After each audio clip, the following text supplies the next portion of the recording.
হেফাজতে ইসলাম দেশের পক্ষে আধিপত্যবাদের বিরুদ্ধে কথা বলে, সে দিল্লি হোক আর ওয়াশিংটন, তেল আবিব হোক আর লন্ডন, আধিপত্যবাদী শক্তির বিরুদ্ধে হেফাজতে ইসলামের অবস্থান।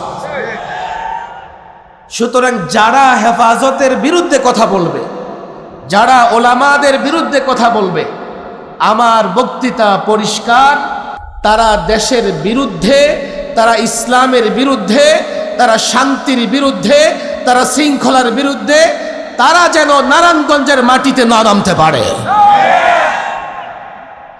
নারায়ণগঞ্জ জেলা শাখা কর্তৃক আয়োজিত আজকের এই সমাবেশের মহতারাম সভাপতি, উপস্থিত ওলামায়ে কেরাম,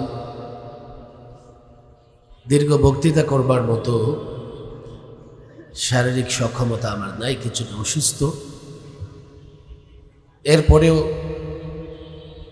যেহেতু নারায়ণগঞ্জের প্রোগ্রাম, আমি সাধারণত নারায়ণগঞ্জের কোনো প্রোগ্রাম মিস করি না। এছাড়া গত মাসে এই নারায়ণগঞ্জের মাটি থেকে বামপন্থী রামপন্থী কতিপয় লোকদেরকে ওলামাদের বিরুদ্ধে স্লোগান দিতে দেখা গেছে। হেফাজতে ইসলাম বাংলাদেশ দেশের পক্ষের শক্তি, ইসলামের পক্ষের শক্তি। হেফাজতে ইসলাম বাংলাদেশ সাম্প্রদায়িক সম্প্রীতির কথা বলে, মানব অধিকারের কথা বলে, সকলের অধিকারের কথা বলে, শান্তির পক্ষে, শৃঙ্খলার পক্ষে, সন্ত্রাসের বিরুদ্ধে, নৈরাজ্যের বিরুদ্ধে, যত ধরনের অপকর্ম আছে সকল অপকর্মের বিরুদ্ধে হেফাজতের অবস্থান। হেফাজতে ইসলাম দেশের গণমানুষের একটা সংগঠন। এর সঙ্গে দিন মজুর থেকে শুরু করে রাষ্ট্রের গুরুত্বপূর্ণ ব্যক্তি সকলেই জড়িত, সবাই হেফাজতে ইসলামকে সমর্থন করে। দেশে নানা দুর্যোগ চলতেছে। আমরা দেখছি দক্ষিণাঞ্চলে ঘূর্ণিঝড়ের কারণে ব্যাপক ক্ষয়ক্ষতি হয়েছে। আবার সিলেট অঞ্চলে আমাদের একটা প্রতিবেশী দেশ আছে, খুব মহব্বত করে আমাদেরকে, তারা যা চায় সবসময় তাই দিয়ে দিই আমরা।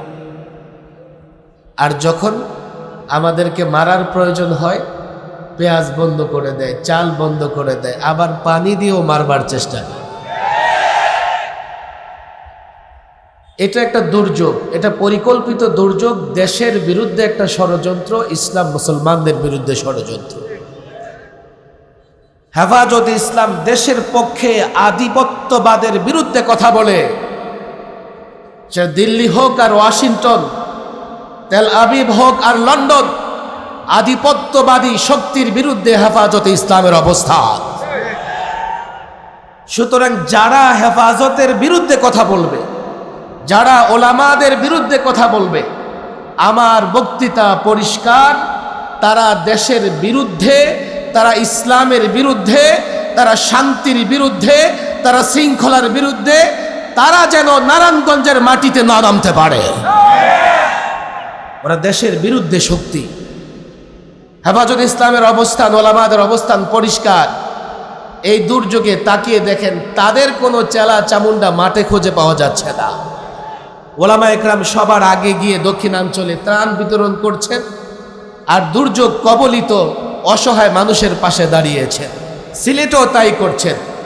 আজকে যখন মাঝে মধ্যে মনে হয় যে কোনো সময় দেশের স্বাধীনতা বিপন্ন হতে পারে, আমি মনে করি দেশের স্বাধীনতা, সার্বভৌমত্ব রক্ষা করবার জন্যে যদি কখনো মাঠে নামার প্রয়োজন হয়, হেফাজতের নেতৃত্বে, ওলামাদের নেতৃত্বে দেশের জনগণ মাঠে নামবে ইনশাআল্লাহ।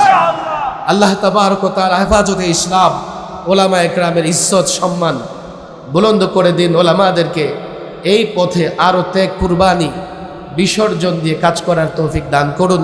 ওমা তাওফীকি